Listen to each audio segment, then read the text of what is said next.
So, here we are, Rocket Knight Adventures. Beauty of a game. If you saw Austin Games Done Quick, this is indeed the same runner who ran it at Summer Games Done Quick. Wow, did I really just say both the marathons in that statement? I guess I'll restart my timer. And we'll get this run going. This game I'm much more familiar with, so I expect to not totally botch my commentary here. Traditionally, runs are done on easy mode because, well, damage values are a little more consistent, and hard mode is basically everything kills you in one hit. With the added bonus of having no continues. So, even harder than hard mode Bucky O'Hare, believe it or not. So, with that being said, I'm not going to dawdle. Let's get this show on the road. 3, 2, 1, go. So, unlike in Sparkster, we do not actually have a rolling attack, and we also do not have the benefit of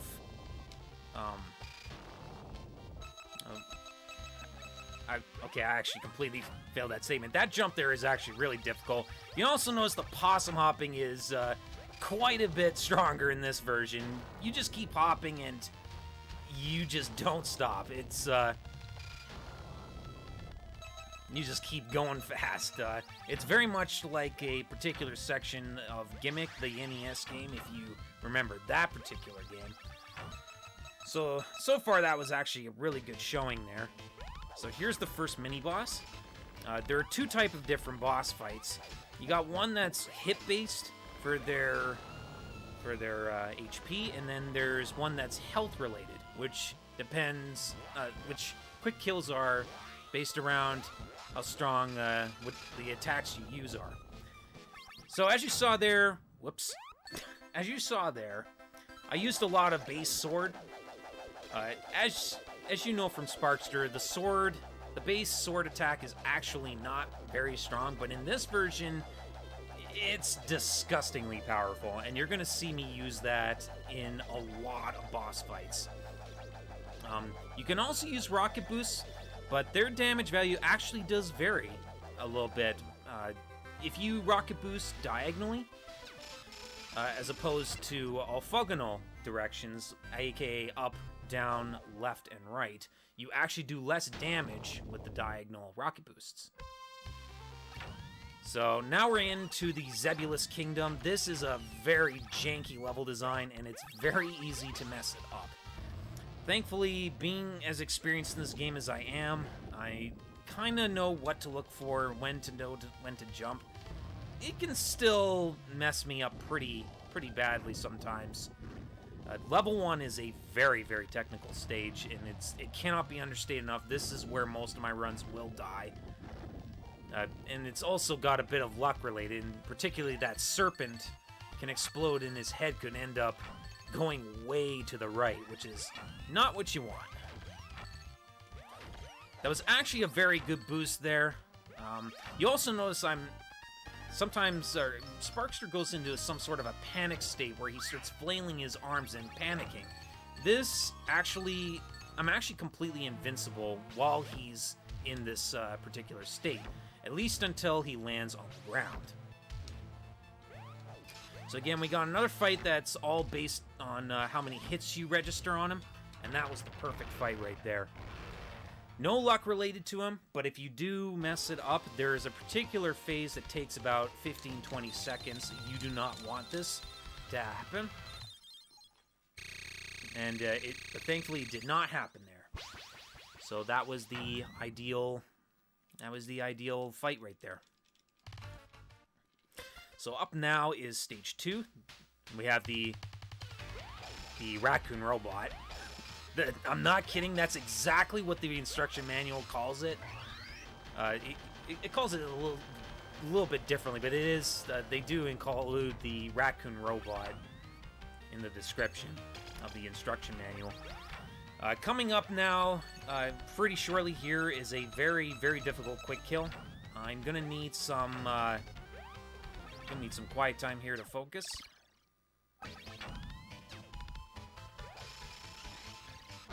Very nice. So that setup there kind of relies on some sound cues, and that was a nice little setup I found out about. Prior to me picking up this game, the setup for the quick kill was very different and very, very difficult to do. And I can't remember who actually did the original setup for it, but ever since I found out about that, it now has become necessary to perform that quick kill. You know, unlike when before I picked up the game. So now we have this auto-scroller here, but this is actually a pretty tricky auto-scroller. There is a couple places I can die very easily. I'm at the appropriate health value, which is 4.5 hearts, so I don't want to actually take hits here. And that is because of the boss fight at the end, which I'll go into more when we get to that point. Coming up, though, is a pretty scary little possum hop here. Let's see if we get it. Okay, very nice. If I actually slid off into that pit, I would immediately die and have to start the entire level, or the entire auto-scroller section, all from the very beginning. Very, very huge time loss. But we made it through. And those rocket boosts from minecart to minecart are also pretty scary. Anytime a minecart is flashing, you actually aren't locked in on the minecart like I am right now. So you can actually slip off the minecart. And in this heavily momentum-based game, very easy to slide off and die that way. So now we're coming up to the boss fight here. And going to utilize quite a bit of the sword slice here. Very nice. Got the sweet spot. That is very nice. And that quickly gets rid of the first phase really quickly. And now we have the hand phase here. This is the trickiest phase in my opinion. Gonna do a regular base sword swipe and then do a reliable little rocket charge on the other hand. And that deals the blow to phase 2. Now here's phase 3. Ooh, that was close. And phase 3 is kind of a damage race. Iframes actually last quite a while in this level, or in this game. So I kind of take advantage of that and utilize it and just constantly hack and slash with the sword to quickly DPS race the guy down. And that was stage 2. Now, stage 3, very first screen, very scary. This lava is a one-hit kill. So, hopefully...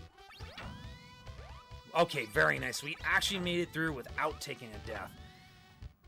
It is surprising... Well, it's not surprising, but it's very easy to actually die in that room.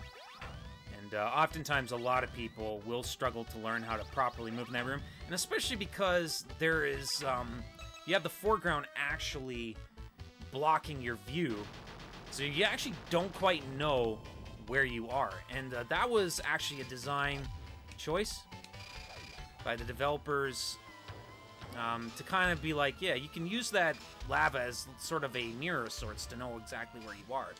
It's, I guess, questionable level design in the eyes of most people. That boss fight there... Actually, there's a lot that went on in that water room, but that particular mini-boss fight, if you take out the right claw, his health actually gets dramatically reduced by, I think, about 3/4 of his health is vanquished by getting rid of the right claw. I don't really quite understand it myself, but yeah, you get rid of that right claw, and then you proceed to go after his head, which is... another hit-based related fight, where killing him is based on the number of hits you contact him with. So, I'm at the ideal health value there. I wanted 4.5 so I could damage boost off the bat. This makes it a little more consistent. So, here's a little something Vorpal found out about. You're able to actually just constantly walk to the left, and you will not actually get hit by the fish. So, this boss drops some health, and we're going to use that to take an intentional hit to the next projectile, and that sets up for a quick kill on this fish fight. So that was basically a relatively clean stage 3 actually.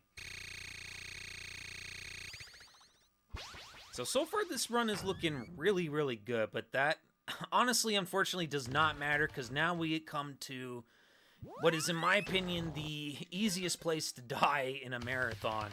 Stage 4 is brutal, and to start things off, we have this fight with Captain Fleagle, and we're going to do a little bit of bomb tennis here.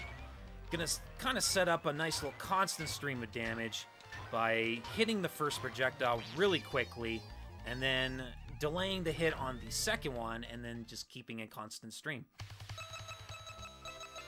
Kind of hard to explain that fight. It requires a much longer description than that.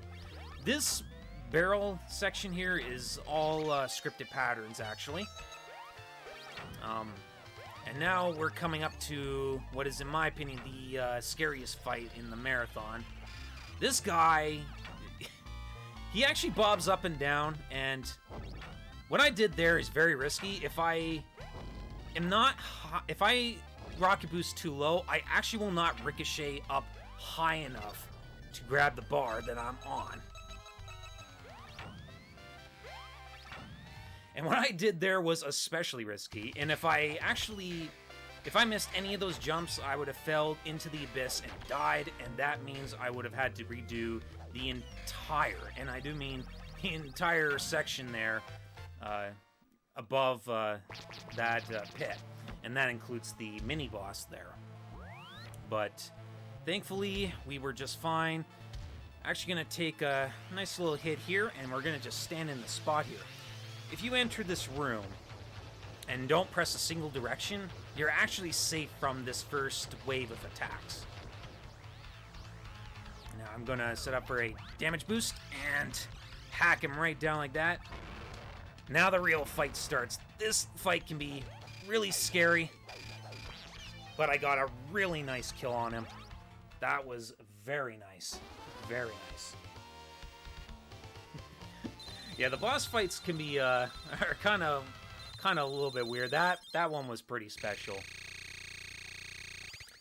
That was actually a very, very cleanly executed stage 4. I'm actually really, really surprised about that, which is I wonder if that's going to come back and haunt me in this level, because I want to say that this level, in contrast, is much more relaxing paced in comparison, and that's mostly because it's really just one giant auto-scroller. A whole set of auto-scrollers at that. That hit I took to the bullets is actually intentional. I want to make sure I have a certain amount of health entering the first mini-boss. And then I want to take specific hits at certain points in the enemy's weak spots. Or in the mini-boss's hitbox. Hurt box. So, I'm kind of just, kind of want to make sure I don't take any more additional hits. Want to be at a certain point in my health. And now we're about to approach the mini-boss here. So I'm going to take intentional hit here, use some iframes, and start hacking at this weak spot. Didn't take nearly enough damage, but that's okay. I think the next hit here will do a full heart. No, it only did half. Okay. Well, we'll have to sell with 4 hearts. So, the thing with all sources of damage that do half a heart, they will, on the next hit, do a full heart. And that's just due to the numerical values of the damage attacks. So, now we're into the d4gr0n's kingdom, and we got these armored pigs. They are in fact a one-hit kill. And in fact, pretty much from here on out, most of the hazards are a one-hit kill. So it's something to be wary about when heading into this place. So here, the hazard is getting smushed, and it's actually pretty easy for that to happen, especially if you don't stay very, very far ahead of the auto-scroller itself. I'm gonna take this one up here for safety. Well, actually, no. I'm gonna take this one up here because I pretty much don't have a choice. And, you know, one-ups are always good. I can actually do these rocket boosts a little faster, but, you know, I opt for a little bit of marathon safety. Okay, well, there goes the run right there. So, unfortunately, I messed up, like, probably the easiest room in the level. But this platform here has 2 different buttons, and slashing which side directs the platform to go a certain direction. And we don't really utilize this in too many situations, although here, we want to try to guide ourselves around the shining spikes here, which are in fact a one-hit kill. So, as long as, oh yeah, and I'm going to do a little bit of Let's Go strats, because this is the ideal time to throw that out. And he does that if you stand still for, I don't remember exactly how long, but it's pretty lengthy. Now, this long auto-scroller comes with a pretty risky rocket boost here at the end. Let's see if we get it. Alright, we got it. As long as you follow the gem trail, that rocket boost is not really that difficult, but you can wait too long, and if you wait too long, you will not get enough height to get into that little pocket there. So, you saw the mech fight in Sparkster. We're now approaching the mech fight in this game, and it is very different and much less stressful in comparison. But there's a little bit of speed tech in the form of a dual exchange. I'm gonna hit this guy a few times and do a little bit of bobbing and weaving. And once he runs away, I'm gonna be set up for a dual exchange. Too late. So, unfortunately, Axel Gear is going to run away one last time because I failed to get the dual exchange. But that's fine. The most important part is that I don't die. Also, Mad Sparkster hype. That's the only time you're going to see Mad Sparkster there as the finishing pose.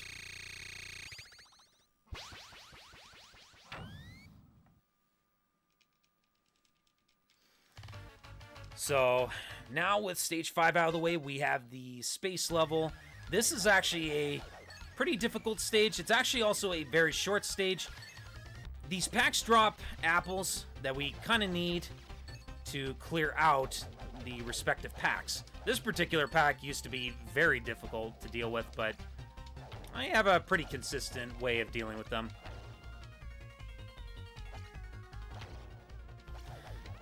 So the main thing here is to try to mitigate damage, because the auto-scrolls for the most part are pretty much random in how they progress, and this auto-scroller in particular has things like enemies or health showing up. And depending on when you fire your projectile is what you actually get.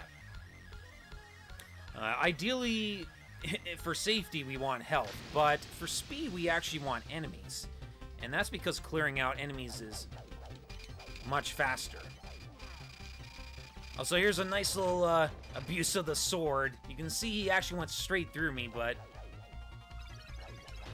he actually was not able to hit me with his hitbox at all. And with that finishes Stage 6. Now, despite this being a very short level, we now have the longest fight in the game. Thankfully, though, we do have full life here, which means we are able to take advantage of this and do a number of really, really quick, fast kills on certain parts of this ship. This ship contact damage does 4 hearts. So that's a lot. And that means this ship can two-shot us with even full health.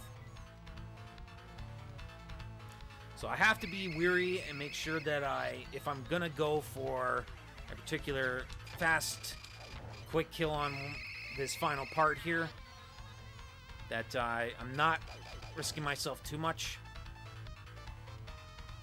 Okay, can't really hit him down there, so gonna just wait for him to open up and then wait for him to come back up and then start sword slashing his weak point there, and that finishes the first phase.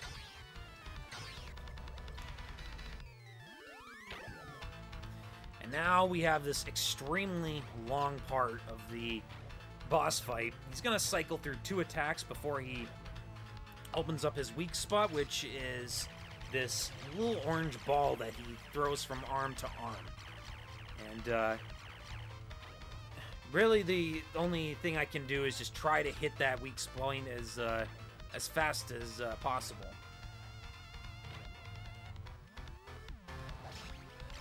Which I'm doing a fairly good job of. But yeah, that's pretty much all there is. Oh yeah, and the spot I'm staying at here is a completely safe spot from this whole bouncing thing.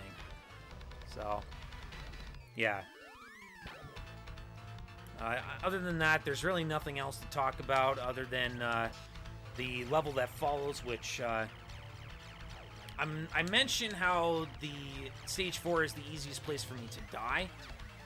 Stage 7, on the other hand, is not quite the same in that regard, but it is easily the hardest stage in the speedrun. It contains the hardest fight in the game, which is the fight with Axel Gear. You might remember I talked about his crazy sort of health, or his damage values of many of his attacks in Sparkster. Well, in this game, he's hard because there is a very, very difficult quick kill associated with him, where I'm going to abuse a very odd sword hitbox, and the major thing with this fight is every time you connect a hit on Axel, he moves a few pixels to the left. So I actually have to adjust my movement accordingly. Gonna actually get right over to the side there to bait this guy to jump. This is Emperor d4gr0n, by the way, in case you didn't know. Gonna try to get a few solid hits. Alright, very nice.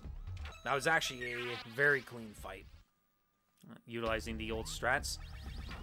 And now we're about to approach our final showdown with Axel. This is the first phase was the one I was majorly talking about, so I'm just going to be quiet here and focus. This is very difficult.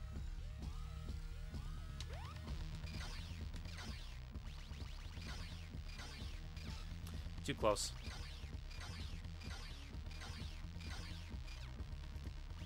Too early, or too late, or too early. And there we go. That is that's the setup for the quick kill on phase 1.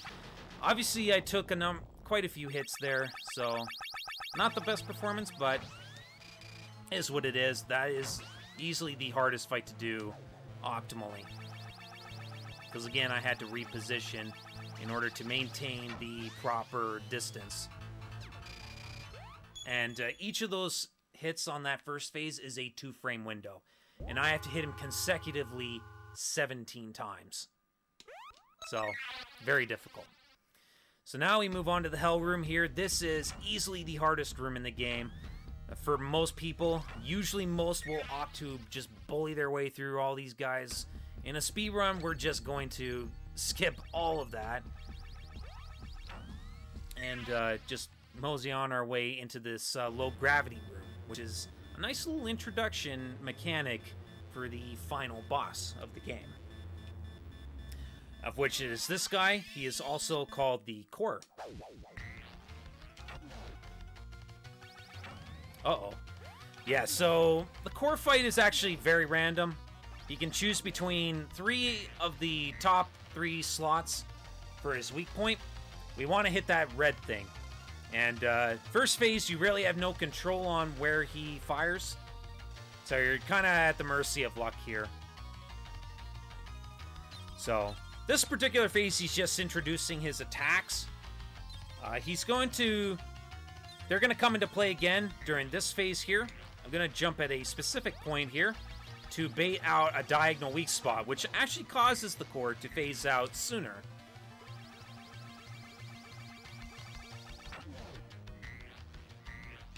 And that's kind of the gist of this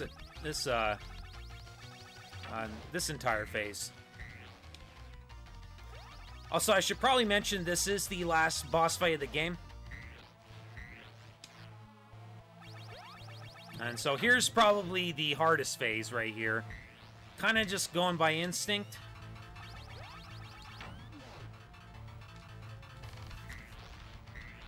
Normally I do counting strats, but even just being a little bit late on your hits doesn't really matter here.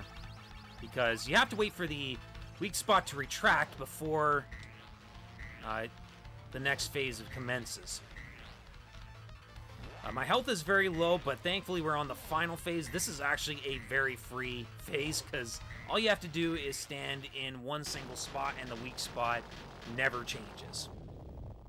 And there you go, that is the core fight. So it's not time yet. There is one final auto-scroller we have to go through. It's kind of an anticlimactic way for the run to end, at least from a speedrunning standpoint, but from a cinematic, casual standpoint, it is a very, very nice way to actually end the run as you re-enter the atmosphere and watch as the boss that we just defeated here tries to take one last-ditch effort to take us out. This section here, I believe, I think it's about I don't think it's a minute and a half. It's pretty close to, I think, like a minute, 10 seconds. So, there's really not much for me to say. Our health is completely replenished here. In hard mode, again, like I said, hard mode, you die in one hit, right? Well, that applies to this fight, and if you actually die here, you get sent back to the beginning of the previous fight. And considering how long that fight is, that is a lot of time you lose. So, yeah, that's pretty much all I've got to say at this point. I guess I can pretty much just leave it up to the hosts here to kind of advertise for any of the incentives that we haven't met yet. Yes, you can. We've got some interesting stuff going on behind the scenes right now.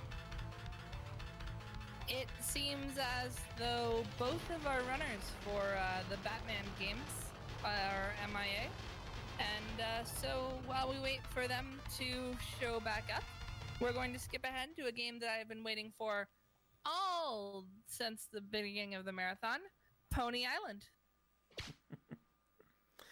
All right, that's time.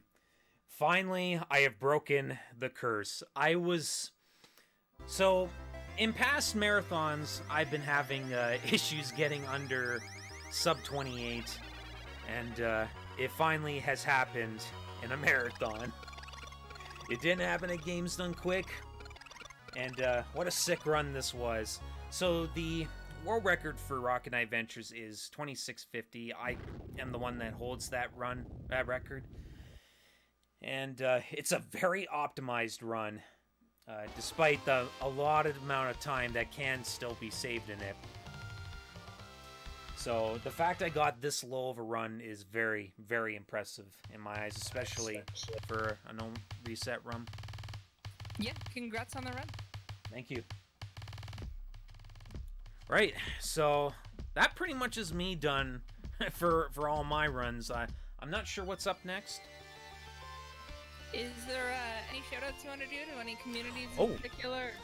Yeah, actually, since I did Sparkster and Rocket Knight Ventures back-to-back, I do want to give a quick little shout-outs to that community, and especially d4gr0n for piecing together the Discord, and as well as Vorpal for kind of working together with me, trying to bring down every little bit of time saves that we can in a game that was, even back then, pretty optimized, you know, with what was known back then. And, you know, that's... And to just say those two names would probably not even remotely give justice to all the other people who have contributed, including Mike89, the legendary Mike89, who is now retired, Mike Uyama, who everybody knows is the owner of Games Done Quick, as well as a nice little guy, one of the first guys I got to become familiar with in person, and he went by the name Sonic Kustar. And yeah, that pretty much is it for shoutouts. So yeah, Thank you so much for all the great runs. you're very welcome. I'm glad I got to fill in the time slot for the dead hours of the night. Hopefully you everyone. helped keep me awake, and I appreciate that. Thank you.